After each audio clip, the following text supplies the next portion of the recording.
ولم يكن له كفوا أحد। সমস্ত প্রশংসা সে মহান আল্লাহর জন্য, যিনি আমাদেরকে যথাসময়ে এই পবিত্র জামাতে এসে উপস্থিত হওয়া তৌফিক দান করেছেন। আলহামদুলিল্লাহ। এবং তার সত্তারিতার হাদিসে নবীর মানবতার সাল্লাল্লাহু আলাইহি ওয়াসাল্লাম তারপর সালাম নবীর হোক সাল্লাল্লাহু আলাইহি ওয়াসাল্লাম। সম্মানিত উপস্থিত মুসল্লিগণ, সামনে যেহেতু রমজান মাস আসতেছে, সেজন্য আজকে আমরা রমজান মাসের গুরুত্ব, ফজিলত, বৈশিষ্ট্যের উপরে কিছু আলোচনা করবো ইনশাআল্লাহ। রমজান মাস এটি একটি গুরুত্বপূর্ণ আরবি মাস। হযরত আনাস বিন মালিক রাদিয়াল্লাহু তাআলা আনহু তিনি বলতেছেন যে কানা নবী সাল্লাল্লাহু আলাইহি ওয়াসাল্লাম ইজা দাখালা রাজব, যখন রজব মাস আসতো তো আল্লাহ নবী বলতেন যে আল্লাহুম্মা বারিক লানা ফি রজব ওয়া শাবান, হে আল্লাহ তুমি আমাদেরকে এই রজব মাসে এবং শাবান মাসে আমাদের জন্য বরকত দান করো।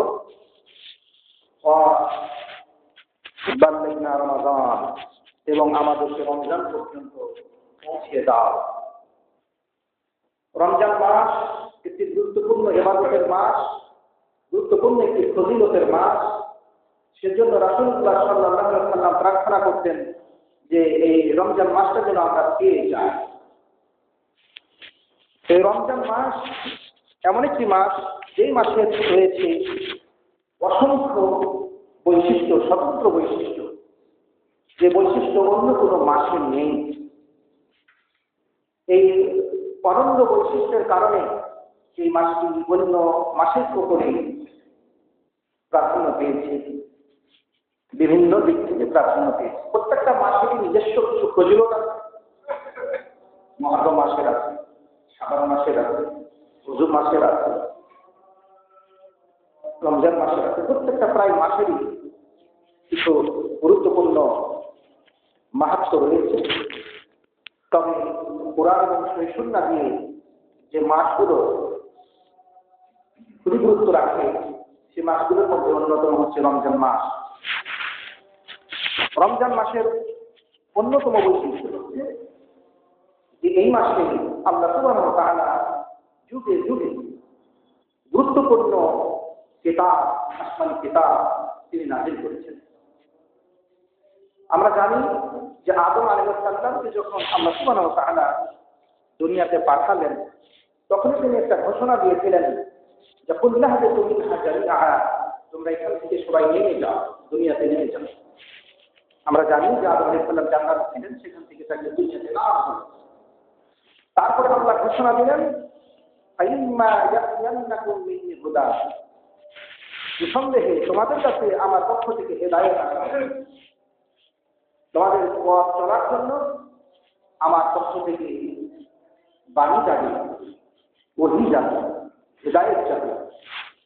ফামান তাবিআ হুদায়া, যারা সেই হেদায়েতের অনুসরণ করবে, ফালা খাউফুন আলাইহিম, তাদের কোনো চিন্তা নেই, ওয়ালা হুম ইয়াহজানুন, আর তাদের কোনো ভয় নেই। খাউফ, তাদের কোনো ভয় নেই, ওয়ালা হুম ইয়াহজানুন, তারা চিন্তিত হবে না, অর্থাৎ এরা নাজাত পাবে।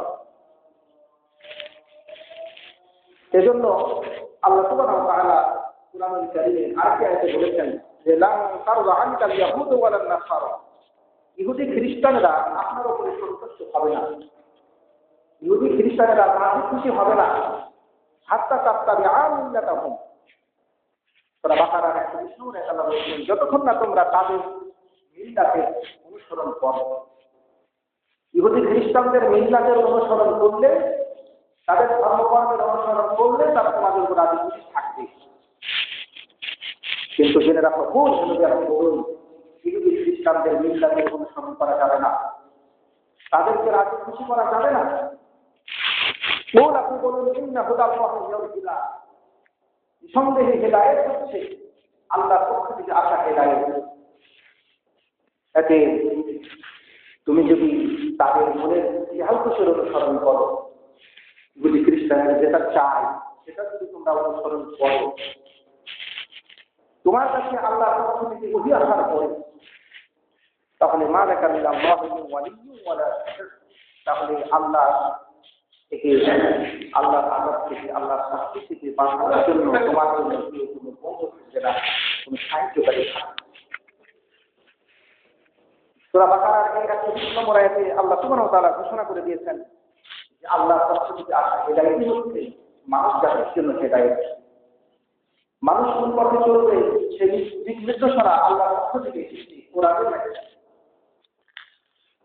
আল্লাহ সুবহানাহু ওয়া তাআলা যে ঘোষণা তিনি দিয়েছিলেন আদম আলাইহিস সালামকে, যে যুগে যুগে আমার পক্ষ থেকে তোমাদের কাছে হেদায়েত যাবে, মানব জাতির কাছে হেদায়েত যাবে, সেই হেদায়েত এসে গিয়েছে।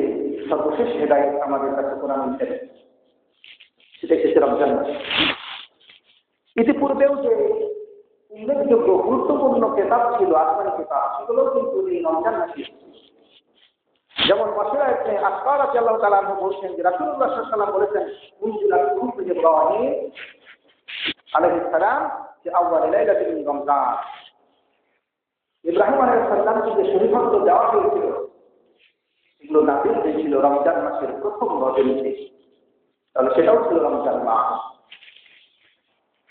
তারপরে উল্লেখযোগ্য গ্রন্থ তাওরাত, সেই তাওরাত নাযিল হয়েছে। রাসূল বলছেন জীবন জেলা তাওরাত লিখিত মাসাইনা মিন রমজান, রমজান মাসের 6 দিন অতিবাহিত হলে তাওরাত নাযিল হবে। তারপরে গুরুত্বপূর্ণ গ্রন্থ হচ্ছে ইনজিল। রাসূল সাল্লাল্লাহু আলাইহি ওয়াসাল্লাম বলছেন ওয়া ইনজিল হলে সালাসা আশরাতা সালাত মিন রমজান, রমজান মাসের 13 দিন পার হলে পারে, অতিক্রম করলে পারে, তখন ইনজিল নাযিল হলো। জবরের কথা রাসূল বলছেন যে যখন 1800 অতিবাহিত হয়েছে, পার হয়েছে, তখন জাবুর নাযিল হয়েছে। অনুরূপভাবে উনজিলাল কুরআন, উনজিলাল ফুরকান লি 24 দিন খালাত মিন রমজান, রমজান মাসের 24 দিন পার হলে পারে এই ফুরকান নাযিল হলো, কুরআন নাযিল হলো। সেটাকে ফুরকান, সেটাই হচ্ছে কুরআন, কোরআনের অপর নাম ফুরকান। এই হাদিসটি মুসনাদে আহমদের হাদিস, ইমাম নাসিরউদ্দিন আলবানী হাদিসটিকে তার সহিহাতে গ্রহণযোগ্য বলেছেন, হাসান বলেছেন, 1575 নম্বর হাদিস। এবং নাসিরউদ্দিন আলবানী আরেকটা হাদিস গ্রন্থ শাহীহুল জামি', এই গ্রন্থের 1497 নম্বর হাদিস। এই হাদিস প্রমাণ করে যে এই রমজান মাসের একটি অনন্য বৈশিষ্ট্য হচ্ছে যে প্রধান প্রধান আল্লাহর বাণীগুলো এই রমজান মাসেই নাযিল হয়। এবং সর্বশেষ গ্রন্থ যেটা মানুষের হেদায়েতের জন্য আল্লাহ সুবহানাহু ওয়া তাআলা নাযিল করেছেন সেটা এই রমজান মাসে। রমজান মাসের কোন রজনীতে সেটা করেছেন? সেটা হচ্ছে লাইলাতুল কদরে করেছেন।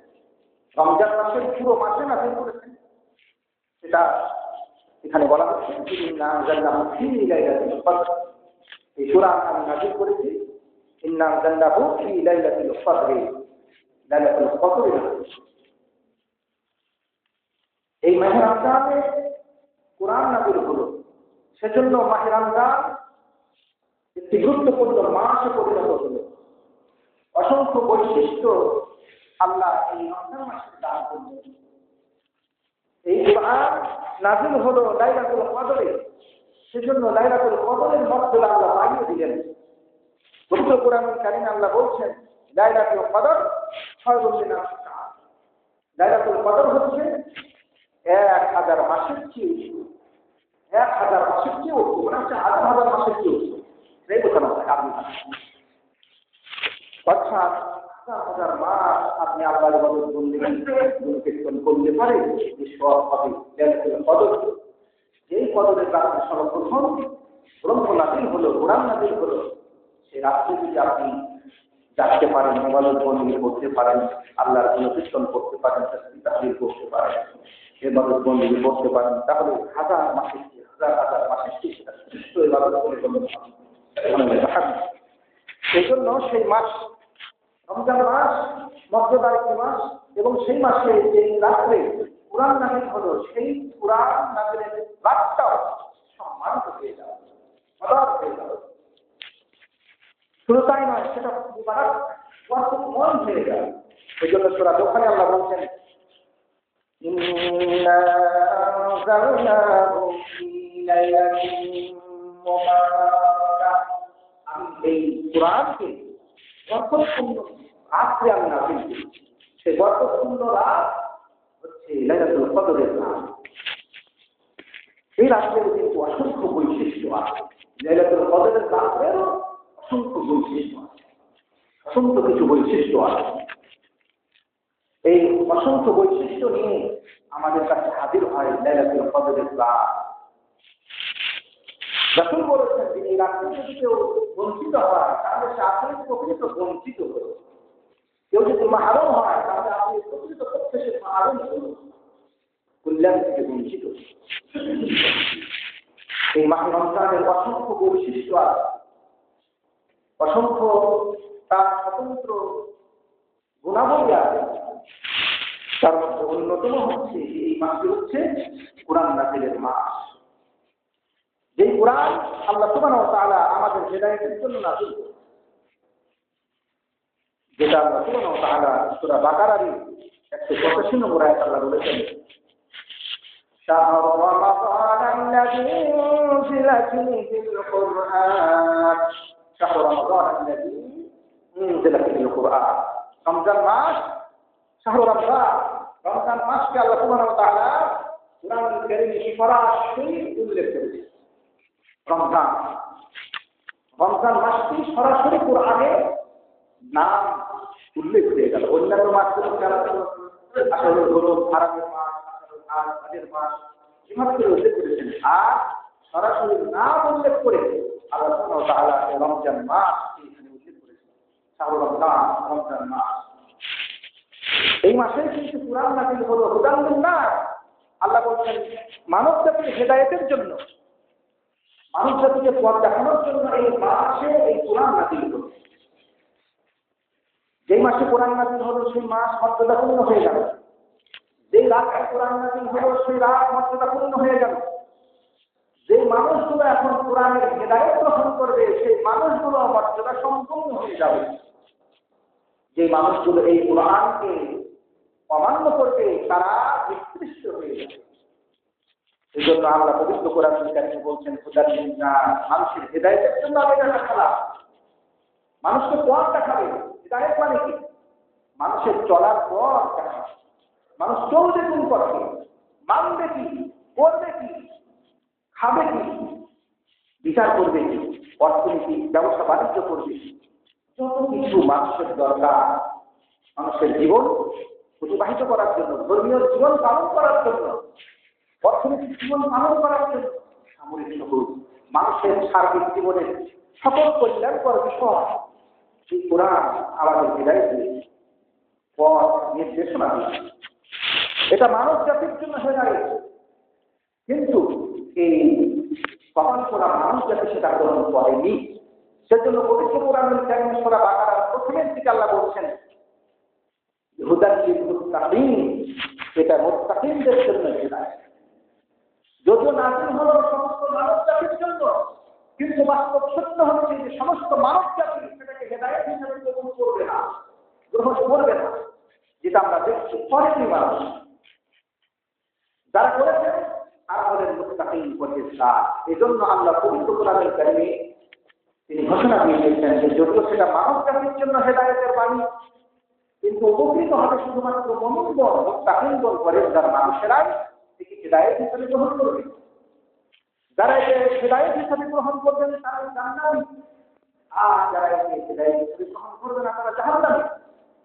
এই জন্য রাসূলুল্লাহ সাল্লাল্লাহু আলাইহি ওয়াসাল্লাম বলেছেন এই কোরআন শাহরুল্লাহ আলাইক, এই কোরআন তোমার পক্ষে সাক্ষ্য দিবে আল্লাহর কাছে, অথবা তোমার বিপক্ষে সাক্ষ্য দিবে। তুমি যদি কোরআন মেনে চলো, কোরআনের বিধান আল্লাহর কাছে সাক্ষ্য দিবে সেই ব্যক্তির পক্ষে, আর যদি সেটা তুমি অমান্য করো তোমার সাক্ষ্য দিবে তোমার বিপক্ষে। এই জন্য রাসূলুল্লাহ সাল্লাল্লাহু আলাইহি ওয়াসাল্লাম বলেছেন যে মান জাআলা, যে ব্যক্তি কোরআনকে তার সামনে রাখলো সেই কোরআন তাকে জান্নাতের পথে নিয়ে যাবে, জান্নাতে তাকে নিয়ে যাবে। আর যে ব্যক্তি কোরআনকে তার পিছনে রেখে দিল কোরআন তাকে জাহান্নামে নিয়ে যাবে। এই জন্য কোরআনকে রাখতে হবে সামনে, কোরআনের বিধিবিধানকে রাখতে হবে সামনে, কোরআনের বিধিবিধানকে পিছনে রেখে দিলে হবে না। মানব রচিত কোনো বিধিবিধান আপনি সামনে রাখতে পারবেন না। কোরআনের বিধান, শরীয়তের বিধান, শরীয়তের আমল, সেগুলোকে আপনাকে সামনে রাখতে হবে। আর মানব রচিত সমস্ত মতবাদ পিছনে ছুড়ে ফেলতে হবে। যদি এমনটা না করে কোরআনের বিধানকে আপনি যদি ছুড়ে ফেলেন, তাহলে বিধান সেই কোরআন আপনাকে চালাতে হবে। সেই জন্য এই কোরআন হচ্ছে এমন একটি আল্লাহর বাণী, এই কোরআনের কথা বলার শক্তি আল্লাহ হাসরের মাসে দিয়েছে। যে কোরআনের সুপারিশ করার অনুমতি আল্লাহ হাসরের মাসে দিলেন কোরআনের পক্ষের মানুষের জন্য। এই কোরআন নাযিল হয়েছে, কোরআনের অনুসারীকে আল্লাহ সুবহানাহু ওয়া তাআলা সম্মানিত করেছেন। কোরআন যারা মেনে চলেন তারা সম্মান পাওয়ার হকদার ইহকাল এবং পরকালে। আর যারা কোরআন মেনে চলে না তারা দুনিয়া এবং আখিরাতে তারা লাঞ্ছিত, তারা অপমানিত হওয়ার হকদার। সেজন্য রাসূলুল্লাহ সাল্লাল্লাহু আলাইহি ওয়াসাল্লাম বলেছেন, খায়রুকুম মান তাআল্লামাল কুরআন ওয়া 'আল্লামা। যে মাস রমজান মাস, যে মাসে কোরআন নাযিল হলো, কোরআন নাযিল হওয়ার কারণে আল্লাহ সুবহানাহু ওয়া তাআলা রমজান মাসের মর্যাদা বাড়িয়ে দিলেন। যে রাত লাইলাতুল কদরের রাত, সেই রাতে কোরআন নাযিল হলো, সেই রাতে কোরআন নাযিলের কারণে সেই রাতের মর্যাদা বাড়িয়ে দিলেন। যে কোরআন আল্লাহ মানব জাতির জন্য নাযিল করলেন, যে মানুষ তাকে গ্রহণ করলো, তাকে শিখলো, শেখালো, তার মর্যাদা আল্লাহ বাড়িয়ে দিলেন, কোরআন বাড়িয়ে দিলেন। রাসূলুল্লাহ ঘোষণা দিলেন, খায়রুকুম মান তাআল্লামাল কুরআন ওয়া 'আল্লামা।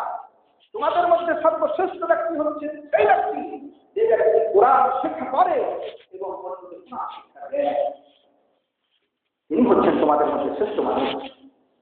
শুধু তাই নয়, রাসূলুল্লাহ সাল্লাল্লাহু আলাইহি ওয়াসাল্লাম ঘোষণা দিলেন,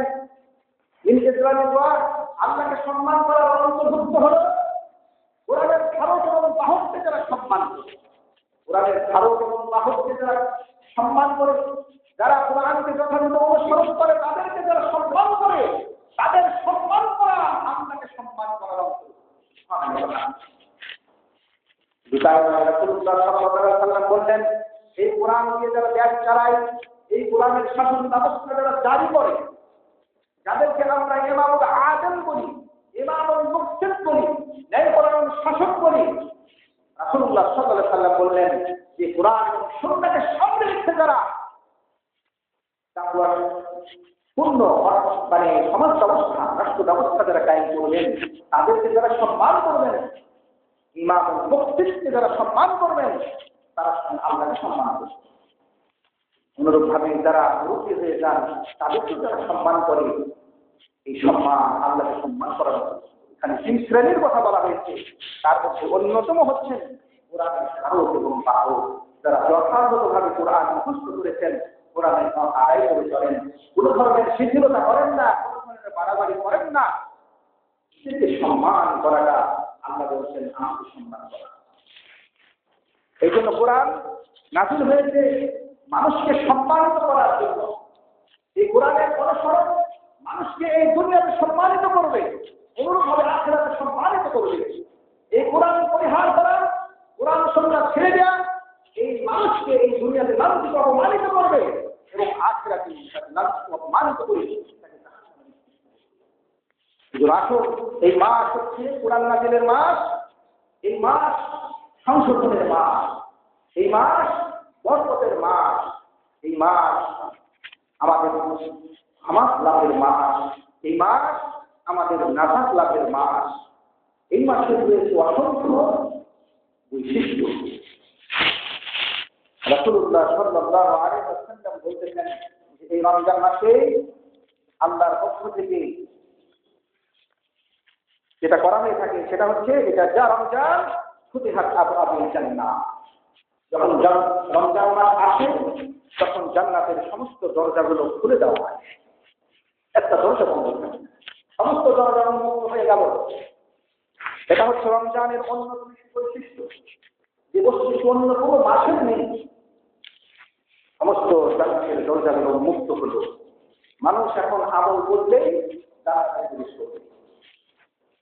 অনুরূপভাবে রাসূল সাল্লাল্লাহু আলাইহি ওয়াসাল্লাম বলছেন এই মাস হচ্ছে রহমতের মাস, এই মাসে রহমতের সমস্ত দরজাগুলো খুলে দেওয়া। কেউ যদি রহমত লাভের আকাঙ্ক্ষী হয় তাহলে অবশ্যই তাকে এই মাসে ভালো কাজে অবতীর্ণ হতে হবে, ভালো কাজে তৎপর হতে হবে, ভালো কাজে অগ্রগামী হতে হবে। রাসূল বলছেন ফুতিহাত আবওয়াবুর রহমান, ইযা কানা রমজান ফুতিহাত আবওয়াবুর রহমান, রহমতের যত দরজা আছে সমস্ত দরজাগুলোকে খুলে দেওয়া হয়। রমজান মাসের অসংখ্য বৈশিষ্ট্য আছে, তার মধ্যে অন্যতম হচ্ছে যে এই রমজান মাসে জাহান্নামের দরজা বন্ধ করে দেওয়া হয়। বললে কথা জাহান্নাম, জাহান্নামের দরজাগুলো বন্ধ হলো। এই রমজান মাসের আরেকটি অন্যতম বৈশিষ্ট্য হচ্ছে সুলসিলাতি শায়াতিন, শয়তানগুলোকে শৃঙ্খলে আবদ্ধ করা হয়। অন্য হাদিসে আছে দুষ্ট শয়তানগুলোকে বন্দী করা হয়, এদেরকে বেড়ি পরিয়ে দেওয়া হয়। এই জন্য এই মাসের অন্যতম বৈশিষ্ট্য হল যে এই মাসে আল্লাহর পক্ষ থেকে একজন ঘোষণাকারী ঘোষণা করেন,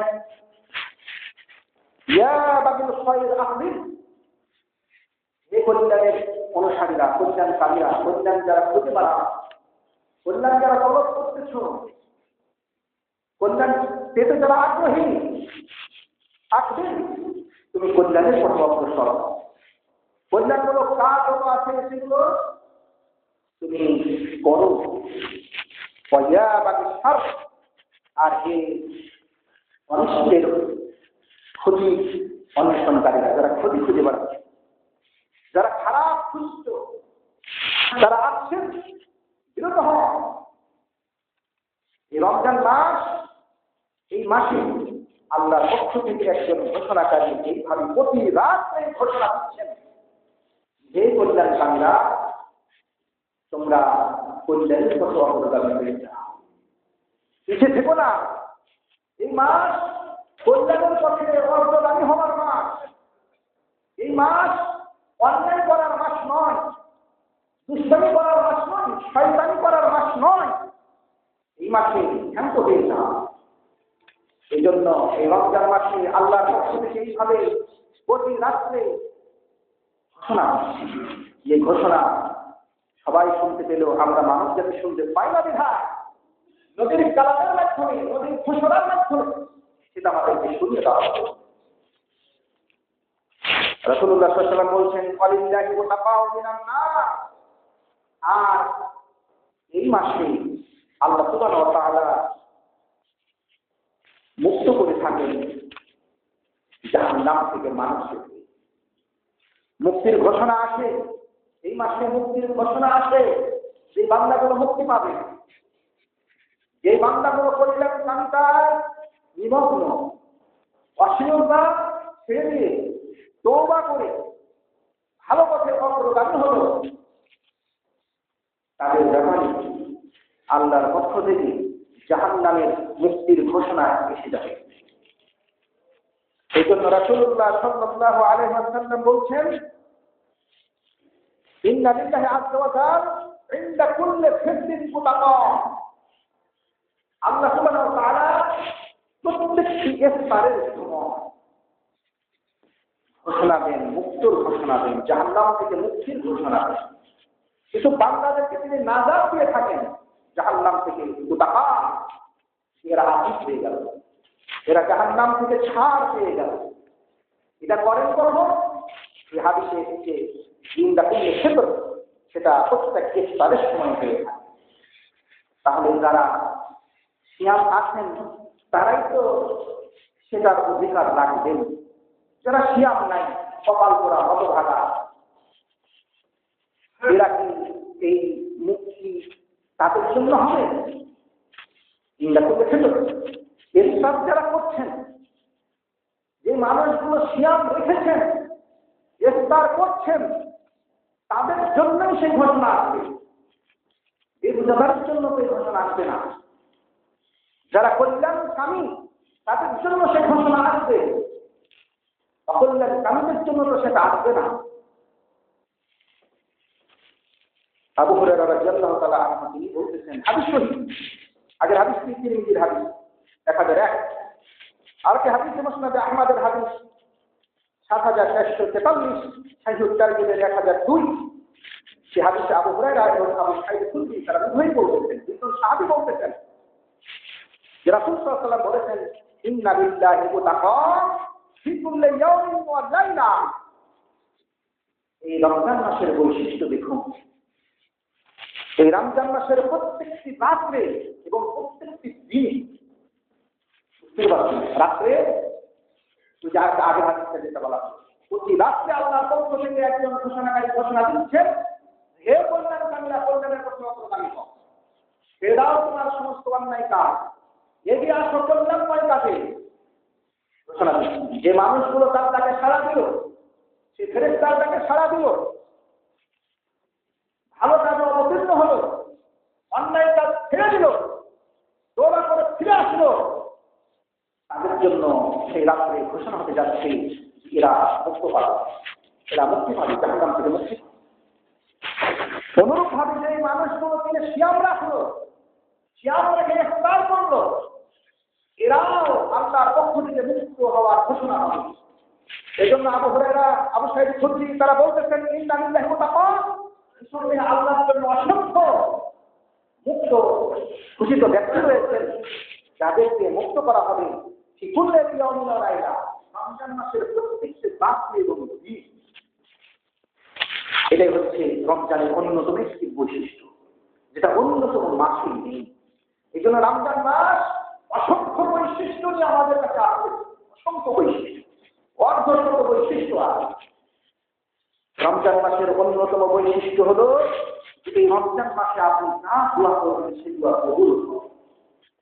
এই জন্য রাসূল বলছেন, লিকুল্লি আবদিন মিনহু দাওয়াতুন মুস্তাজাবাতুন, প্রত্যেকটি মুমিনের জন্য, এখানে লিকুল্লি আবদিন প্রত্যেকটি বান্দার জন্য এখানে বলা হয়, তাদের মধ্যে থেকে, অর্থাৎ যারা জাহান্নাম থেকে নাজাত লাভ করে গেলেন, নাজাতের যারা সার্টিফিকেট পেয়ে গেলেন, মুক্তির সার্টিফিকেট পেয়ে গেলেন, যারা রমজান মাসে কল্যাণ কামী যারা হয়েছেন, কল্যাণের পর অগ্রসর হয়েছেন, নাম দেখেছেন, অন্যায় ছেড়েছেন, রাসূল বলছেন দাওয়াতুল মুস্তাজাবা, তাদের দাওয়া মুস্তাজাবা দাওয়া, অর্থাৎ তাদের মাকবুল দোয়া রয়েছে, তারা যে দোয়া করবে সে দোয়া কবুল হবে, দাওয়াতুল মুস্তাজাবা।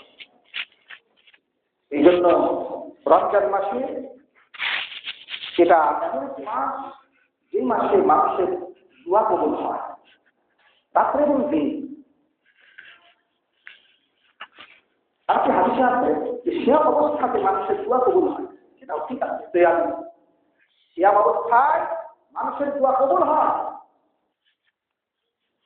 এই জন্য আপনি এই সিয়াম অবস্থাতে আল্লাহর কাছে দোয়া করবেন,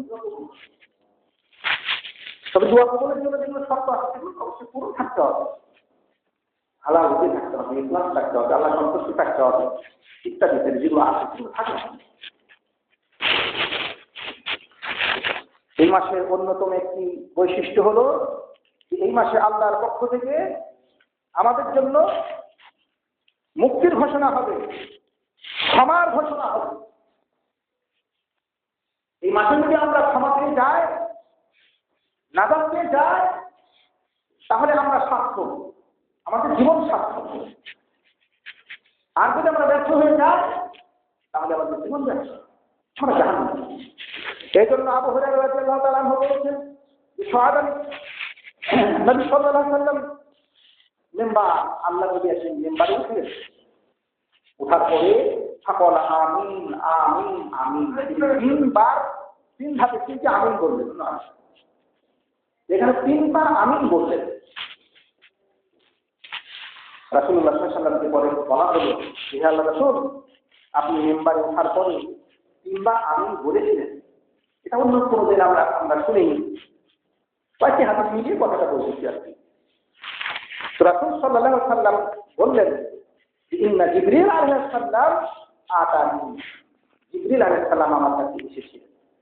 রাসূল খুতবাতে আছেন, জিবরিল এসেছেন নবীর কাছে, এসে জিবরিল বলতেছেন, মান আদরাকা শাহর রমজান, যেটা কি রমজান মাস পেল, হালাল যুগ মারলা, তাকে ক্ষমা করা হলো না।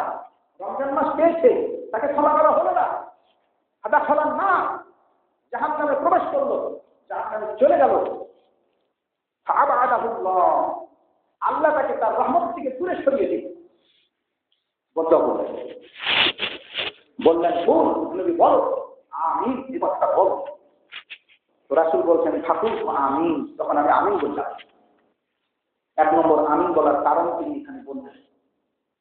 জিবরিল এসে বললেন রমজান মাস আসার পরেও যে মানুষগুলো এই রমজান মাসে ক্ষমা পেল না, রমজান মাস ক্ষমা পাওয়ার মাস, নাজাতের মাস, মুক্তি পাওয়ার মাস, কিন্তু এই হতভাগা কপাল পোড়া এই রমজান মাসকে অবমূল্যায়ন করার কারণে রমজান মাসের সিয়াম রাখেনি, অন্যায় অত্যাচার আকাম তুকাম সবই করতে আছে, ক্ষমা পাইনি, জাহান্নামে গেল।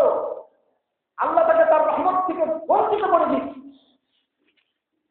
বদদুয়া দিলেন, নবীকে বললেন এই বদদুয়ার উপরে তুমি আমিন বলো। রাসূল সাল্লাল্লাহু আলাইহি ওয়াসাল্লাম সেই বদদুয়ার উপরে আমিন বললেন। এতে সেটা কবুল হয়ে গিয়েছে।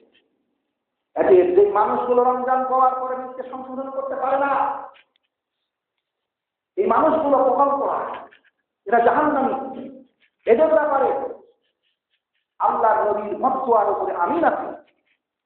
হযরত জিবরাইল আলাইহিস সালাম তার বিরুদ্ধে আল্লাহর কাছে বদদুয়া করেছেন। দ্বিতীয় আমিনের ব্যাপারে রাসূল সাল্লাল্লাহু আলাইহি ওয়াসাল্লাম বললেন, জিবরিল এসে বললেন ওমান আদরাকা আবাওয়ান আও আহাদাহুমা, যে ব্যক্তি তাদের পিতামাতা অথবা দুইজনের একজনকে পেল, পাওয়ার পরে হালাম ইয়াহুররাহুমা, এই ব্যক্তি তার পিতামাতাকে দেখেনি, পিতামাতার সাথে ভালো আচরণ করেনি, তাকে খেতে বলতে দেয়নি, তার সাথে অন্যায় আচরণ করেছে, ফলে মাতা মারা গিয়েছে, সে অবস্থাতে মারা গেল, আদাহালার না এবং জাহান্নামে নিক্ষিপ্ত হলো। আল্লাহ তাকে তার রহমত থেকে দূরে সরিয়ে দিই। নবী বল তুমি আমিন। নবী বলছেন ঠাকুর আমিন। তখন আমি বললাম আমিন। এতে যে মানুষগুলো তাদের পিতামাতার সাথে ভালো আচরণ করে না, পিতামাতাকে খেতে দেয় না, পড়তে দেয় না, পিতামাতার প্রয়োজন পূরণ করে না, শান্ত থাকার পরেও সেগুলো তারা এড়িয়ে চলতেছে, এরা জাহান্নামী। এদের ব্যাপারে জিবরিল দোয়া করলেন যে এই অবস্থাতে যদি সে মারা যায়, পিতামাতার খেদমত না করে যদি মারা যায়, সে নির্ঘাত জাহান্নামে যাবে এবং এই জাহান্নামী লোকটাকে আল্লাহ সুবহানাহু ওয়া তাআলা তার সমস্ত রহমত থেকে দূরে সরিয়ে দেয়। নবীকে জিবরিল বললেন আমিন বলো। জিবরিল আলাইহিস সালামের সেই বদদুয়ার উপরে আল্লাহ নবী আমিন বললেন। দ্বিতীয়বার আমিন বলার কারণ, তিন নম্বর আমিন বলার কারণ রাসূল সাল্লাল্লাহু আলাইহি ওয়াসাল্লাম বললেন যে আমান যুকিরতু ইনদা, যে ব্যক্তির কাছে আমার নাম জিকির করা হলো, আমার নাম বলা হলো, হালাল ইউসাল্লি আলাইহি, জিবরিল বললেন যে ব্যক্তির নিকটে আপনার নাম উচ্চারণ করা হলো, মুহাম্মদ সাল্লাল্লাহু আলাইহি ওয়াসাল্লাম, মুহাম্মদ সাল্লাল্লাহু আলাইহি ওয়াসাল্লাম বলতে হবে। মুহাম্মদ সাল্লাল্লাহু আলাইহি ওয়াসাল্লামের নাম শুনলো, তার নাম আপনার নাম তার কাছে জিকির করা হলো, সে আপনার নামে জিকিরের পরেও কিন্তু সাল্লাল্লাহু আলাইহি ওয়াসাল্লাম বললো না, মাতা সে মারা গেল, দাখালান নার, অতঃপর জাহান্নামে প্রবেশ করলো। আবাদাহুল্লাহ, আল্লাহ তাকে তার রহমত থেকে বঞ্চিত করুন। এই নবী আপনি আমিন বলেন। রাসূল সাল্লাল্লাহু আলাইহি ওয়াসাল্লাম আমিন বললেন। এতে যে ব্যক্তিগুলো আল্লাহর নবীর নাম শোনার পরে সাল্লাল্লাহু আলাইহি ওয়াসাল্লাম বলতে পারে না, তারা কৃপণ বলা হয়। এটাকে যদি কেউ অ্যাভয়েড করে, ইচ্ছাকৃতভাবে বর্জন করে, তাহলে সেজন্য তাকে জাহান্নামে নিক্ষিপ্ত করতে হবে। হাদিস সহিহ ইবনে হিব্বানের হাদিস, সহিহ ইবনে খুজাইমার হাদিস, নাসিরুদ্দিন আলবানী হাদিস থেকে তার সহিহুল তারগিব গ্রন্থে সহিহ বলেছেন। সহিহুল তারগিবের 1779 নম্বর হাদিস, 1679 নম্বর হাদিস। হাদিস থেকে প্রমাণিত হয় যে রমজান মাস এমন একটি মাস, যে মাসের অসংখ্য স্বতন্ত্র বৈশিষ্ট্য আছে, স্বতন্ত্র বৈশিষ্ট্য আছে, যেগুলোর মধ্যে আমরা কিছু তো এখনই শুনে ফেললাম। এই মাস হচ্ছে অন্যতম একটি মাস, এই মাসের অন্যতম বৈশিষ্ট্য হচ্ছে যে এই মাসের পুরো মাস আমরা রাখতে হবে। তাহলে রমজান, এই মাস, রমজান মাস আল্লাহ কোরআন বলছেন সামান শাহিদা মিনকুমুশ শাহরা, যে ব্যক্তি এই মাসে উপস্থিত থাকবে সে কিন্তু এই মাসের পুরো সিয়াম কিন্তু পালন করবে। পুরা মাস কেন? অন্য কোনো এমন কোনো মাস নেই যে পুরা মাস সিয়াম করতে হয়। শুধুমাত্র একটি মাস রমজান মাস, সেই মাসের পুরো মাস সিয়াম করতে হয়। এটা হচ্ছে রমজান মাসের অন্যতম একটি বৈশিষ্ট্য। অন্য কোনো মাস নাই যে মাসে আপনি পুরো মাস সিয়াম রাখবেন। শুধুমাত্র রমজান মাস, যে মাসের পুরো মাস সিয়াম রাখবেন। তবে হ্যাঁ, আল্লাহ বলছেন অমান কেন মানিব, কেউ যদি অসুস্থ যারা হবেন তারা কয়েক প্রকার হতে পারে। একটি হচ্ছে চির রোগী আর কি, সে অসুখ থেকে আর কখনো সে মুক্ত হবে না। এই ধরনের যদি অসুস্থ হন তাহলে তিনি ফিরিয়া দিবেন, একজনকে খাদ্য দান করবেন। একজন মিসকিনকে একদিনের জন্য, একটা সিয়ামের জন্য একজন মিসকিনকে খাদ্য দিবেন। প্রতিদিন একজন করে খাদ্য দিবেন, এবং সেই মানুষটিকে খাদ্য দিবেন সে মানুষকে অবশ্যই মুসলিম হতে হবে, মুমিন হতে হবে, সালাত সিয়ামকারী হতে হবে, বেনামাজি হলে চলবে না। এই জন্য আপনি তাকে ফিদিয়াটা দিবেন, এই হতভাঙা কপাল পোড়া ফকির করে না হয়। অসংখ্য ফকির আছে, এদেরকে আমরা কপাল পোড়া ফকির বলি। এরা দিন ধর্ম কিছুই বুঝে না, খালি ভিক্ষা বিক্রি বুঝে, মানুষের কাছে চাওয়া বুঝে। মনে হয় যে তাদের ধর্মকর্ম বলতে কিচ্ছু নেই। জুমার দিনে দেখবেন জুমার সলাতে করতেছে না, কোনো সলাৎ করতেছে না। এদের দুনিয়া আখেরাত উভয়ই কথা। দুনিয়া বর্বাদের জন্য দুনিয়ার সুখ শান্তি থেকে তারা বঞ্চিত, অবদস্ত লাঞ্ছিত, আখেরাতের মহাপরিণাম থেকে তারা বঞ্চিত। এই জন্য যে ফকিরের দলেরা আছে, সিয়াম রাখে না, সলাৎ করে না, সেই ফকিরকে আপনি আপনার ফিরিয়ে দিতে পারবেন না। সে মানুষ হিসাবে আপনি তাকে মাছে রাখার জন্য যেটা দান করছেন সেটা ভিন্ন জিনিস, কিন্তু আপনার ফিদিয়া বলুন, আপনার যাকাত বলুন, আপনার ওষুধ বলুন, এগুলো মুসলিমকে দিতে হবে। মুসলমান হতে পারতাম এতে বেনামাজিকে আপনি যাকাত দিতে পারবেন না, বেনামাজি ফকিরকে আপনি যাকাত দিতে পারবেন না, বেনামাজি ফকিরকে আপনি ওষুধ দিতে পারবেন না, ফিদিয়া দিতে পারবেন না। এগুলো বেনামাজি এর জন্য সে একেবারে নয়, বেনামাজি, টোটাল বেনামাজি, এটা তো তা। এই জন্য আপনি যখন ফিদিয়া দিবেন তখন আপনাকে লক্ষ্য রাখতে হবে যে একজন নামাজি মানুষ, গরিব মানুষ, তাকে দেখে আপনি ফিদিয়া দিবেন। একদিনের খাবার দেবে সেটা আপনি দিবেন। সেটা আল্লাহ কোরআনে বলে দিয়েছেন যে মানকানা মিনকুম অমানকানা মানিব, যারা অসুস্থ হবেন, অসুস্থ যে সেই কোনো সম্ভাবনা নেই, অসুখ থেকে মুক্ত হওয়ার সম্ভাবনা নেই, তাহলে তিনি ফিরিয়ে দিবেন। আর যদি এমন অসুখ হয়, জ্বর হয়েছে, কিছু হয়েছে, কিছুদিন পরে আবার সুস্থ হবে তার আশা আছে, তাহলে তিনি ফিরিয়ে দিবেন না, তিনি সেটা বন্ধ করে রাখবেন। কয়েকদিন ছুটলো পরে তখন করে নেবেন। আল্লাহ বলছেন যে রমজান মাসে কিন্তু সকল অবস্থায় থাকে, তাহলে তাকেও কিন্তু রমজানের সিয়ামটা পালন করতে হবে না, তাকেও আল্লাহ ছাড় দিয়েছে, সে তো সকল অবস্থায় সিয়াম করতে পারে। সেজন্য যারা সকল অবস্থায় থাকেন তাদেরকে আল্লাহ বলছেন যে সাহিত্যা চলবে না আলিয়া, সেই যে কয়েকদিন সিয়ামটা ছুটে গিয়েছে সেই কয়েকদিন সে অন্য সময় রমজান মাসের পরে অন্য সময় সেটা পালন করে নেবেন। আল্লাহ সুবহানাহু ওয়া তাআলা এইভাবে আমাদের জন্য তিনি সহজ বিধান তিনি দিয়ে দিলেন, আমাদের জন্য তিনি বিধানটাকে কঠিন করতেন না। আল্লাহ আমাদের পুরো বিধান কঠিন করতে চান না। আল্লাহ বলছেন আমি তোমাদের কাছে আমার সকল বিধান আমি সহজ করে দিতে চাই, কোনো বিধানে আমি তোমাদের উপরে কঠিন করি না। আল্লাহর প্রত্যেকটা বিধান হচ্ছে সহজ বিধান, আল্লাহ প্রত্যেকটা বিধানের মধ্যেই রয়েছে কল্যাণ, কিন্তু মানুষ বুঝে না। এই অবুঝ মুসলমান বুঝে না, তারা আল্লাহর বিধানের বিরুদ্ধে কথা বলে, আল্লাহর শরীয়তের বিরুদ্ধে কথা বলে, শরীয়ত আইনের বিরুদ্ধে কথা বলে, তাদের জ্ঞান না থাকার কারণে। এগুলো তাদের মূর্খতার পরিচয়, অজ্ঞতার পরিচয়।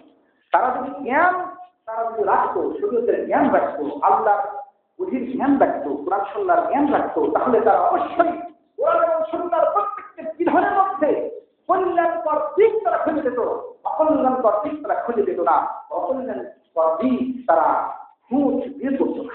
এটা তো মুসলিমদের কাজ, কাফেরদের কাজ, ইহুদি খ্রিস্টানদের কাজ। তারা মুসলমানের মধ্যে এগুলো ঢুকাচ্ছে যে তোমাদের এই বিধান এটা তোমাদের জন্য কল্যাণকর, তোমাদের এই অর্থনীতির এই বিধান, তোমাদের এই সারিয়ে আইন, হাতকাটার আইন, জেনার আইন, এই চুরির আইন, যত কিছু আছে এগুলো কল্যাণকর না, এরা এখন সভ্য সমাজের জন্য এগুলো অকল্যাণকর, লাঞ্ছনাকর, বেজ্জতিকর। এইভাবে করে এই মুসলমানের মধ্যে শয়তানি ধ্যান ধারণা খ্রিস্টানেরা আর এই কপাল পোড়া মাথা মোটা এই মুসলমানের এক প্রকার জাতি, এক প্রকার শ্রেণী, সেটাকেই মনে করছে ঠিকই তো আধুনিক যুগে শরীর আইন কি আর চলে। তারা মনে করে যে আধুনিক যুগে শরীরের আইন চলবে না। জেনে রাখুন, এরা প্রকাশ্য কাফের, এরা প্রকাশ্য কাফের, এরা প্রকাশ্য কাফের। এরা যতক্ষণ পর্যন্ত তওবা না করে তাদের এই বিশ্বাস, তাদের এই আকীদা পরিবর্তন না করছে, ততক্ষণ পর্যন্ত সে জাহান্নামী কাফেরদের তালিকায় আছে। আল্লাহর বিধানের বিরুদ্ধে আপনি বিদ্রোহ করবেন, আল্লাহর বিধানকে আপনি অকল্যাণকর করবেন, আল্লাহর বিধানকে আপনি আপনার জীবনের জন্য অবাস্তব করবেন, সেটা অসম্ভব। এটি মুনাফিকি চরিত্র। এই জন্য রাসূলুল্লাহ এর জন্য আল্লাহ পবিত্র কোরআনের কারিমে সূরা নূরের ৬৩ নম্বর আয়াতে আল্লাহ বলছেন, ওয়াইযা কিলা লাহুম তাআলাউ, যখন তুমি তাদেরকে বলবে আসো, ইলা মা আনজালাল্লাহু ওয়া ইলার রাসূল, আল্লাহ যা নাযিল করেছে সেটার দিকে আসো, আর রাসূল এবং রাসূল যেটা বলেছেন সেটার দিকে আসো। আল্লাহ বলছেন, রাআইতাল মুনাফিকিনা ইয়াশুদ্দুনা আনকা শুদুদা, তখন আপনি দেখবেন মুনাফিকদেরকে সেটা থেকে তারা দূরে সরে যাচ্ছে। তারা আল্লাহর বিধানের কাছে আসতে রাজি নয়, রাসূলের সুন্নাতের কাছে আসতে রাজি নয়। কে বলছেন কথা? দেখুন সূরা নেসার ৬১ নম্বর আয়াত, এটা সূরা নেসার ৬১ নম্বর আয়াত, যে যখন তাদেরকে বলা হয় আল্লাহর দিকে আসো, আল্লাহ যা নাযিল করেছে সেটার দিকে আসো। শারীরিক বিধান কার বিধান? আল্লাহর দেওয়া বিধান। শরীয়ত কার? আল্লাহর পক্ষ থেকে এসেছে, শুধু মানুষের না। শরীয়ত দিয়েছেন আল্লাহ, আমাদের বিধান দিয়েছেন আল্লাহ, চলার সমস্ত দিক নির্দেশনা দিয়েছেন আল্লাহ। কোরআনের মাধ্যমে এই কোরআন নাযিল হয়েছিল এই রমজান মাসে। সেই জন্য এই কোরআনের মর্যাদা আল্লাহ সুবহানাহু ওয়া তাআলা বাড়িয়ে দিয়েছেন। রমজানের কোরআনের মর্যাদা কারণে আল্লাহ এই রমজান মাসের মর্যাদা বাড়িয়ে দিয়েছেন। কোরআন নাযিল হয়েছিল যে রাত্রিতে, সেই রাত্রির মর্যাদা আল্লাহ বাড়িয়ে দিয়েছেন। কোরআন যে মানব জাতির জন্য নাযিল হয়েছে, সেই মানব জাতি, যে মানব জাতি কোরআন গ্রহণ করেছে, এনেছে, তাদের মর্যাদা আল্লাহ বাড়িয়ে দিয়েছে। যে মানব জাতি কোরআনকে বর্জন করেছে, প্রত্যাখ্যান করেছে, কোরআন ঘোষণা দিয়েছে এরা মুনাফিক, এরা প্রকৃত মুসলমান না। আপনারা জানেন যে মুনাফিক হচ্ছে সবচাইতে নিকৃষ্ট কাফের, মুশরিক, বেঈমান যত কিছু আছে সবচাইতে মুনাফিক হচ্ছে নিকৃষ্ট। এদের বাসস্থান হবে জাহান্নামের সর্বনিম্ন স্থান। সূরা নেসাতে আল্লাহ স্পষ্টভাবে বলে দিয়েছেন যে কোরআনের দিকে ডাকলে পারে, আল্লাহ রাসূলের হাদিসের দিকে ডাকলে পারে, যারা এটা মানবে না বলবে এটাই হচ্ছে মুনাফিক। আসুন কোরআন মানার চেষ্টা করি, কোরআনের বিরুদ্ধে বিদ্রোহ না করি, কোরআনের কোন বিধানের বিরুদ্ধে অপব্যাখ্যা না করি। মানুষকে এই কোরআনের ব্যাপারে, কোরআনের বিধানের ব্যাপারে উৎসাহী রাখি, কোরআনের পক্ষে আমরা ডাকি, কোরআনের অনুসরণের পক্ষে আমরা ডাকি। তাহলে আপনার এই কল্যাণকর এই জীবন, এই শান্তিময় জীবন, এই পৃথিবীর জীবন হবে শান্তিময়, আখিরাতের জীবন হবে শান্তিময়। এই জন্য আমরা পবিত্র কোরআনের কারিমে ঘোষণাই দিয়ে দিয়েছেন যে আমার পক্ষ থেকে আসবে যে হেদায়েত, এই হেদায়েতের যারা অনুসরণ করবে তাদের কোনো ভয় নেই, দুনিয়ার কোনো ভয় আপনার থাকবে না।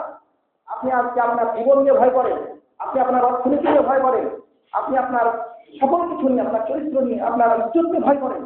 সেই ভয়ের কারণ তো হচ্ছে আপনি আল্লাহর দেওয়া বিধান অনুসরণ করছেন না, সেটাই হচ্ছে আপনার ভয়ের কারণ। কোরআন বলছে আপনি যদি কোরআন অনুসরণ করেন আপনার কোনো ভয় থাকবে না, দুনিয়াতে আপনি ভয় থাকবে না, আখিরাতেও কোনো ভয় থাকবে না, দুনিয়াতে কোনো চিন্তা থাকবে না, আখিরাতেও কোনো চিন্তা থাকবে না। এই যে আসুন আল্লাহর সেই বাণীকে বিশ্বাস করে আমরা কোরআনের অনুসরণ করি। এই মাস, যে মাস আমাদের সামনে আসতেছে, সেই মাসের যথার্থ মূল্যায়ন করি। এই মাস হচ্ছে নাজাতের মাস, কল্যাণের মাস, এই মাস হচ্ছে বরকতের মাস, এই মাস হচ্ছে মাগফিরাতের মাস। এই মাসে কখনোই আমাদের এই মাগফিরাত থেকে, রহমত থেকে, কল্যাণ থেকে বঞ্চিত হওয়া উচিত হবে না। আল্লাহ সুবহানাহু ওয়া তাআলা আমাদেরকে এই আসছে রমজানের পবিত্রতা রক্ষা করে রমজানের যত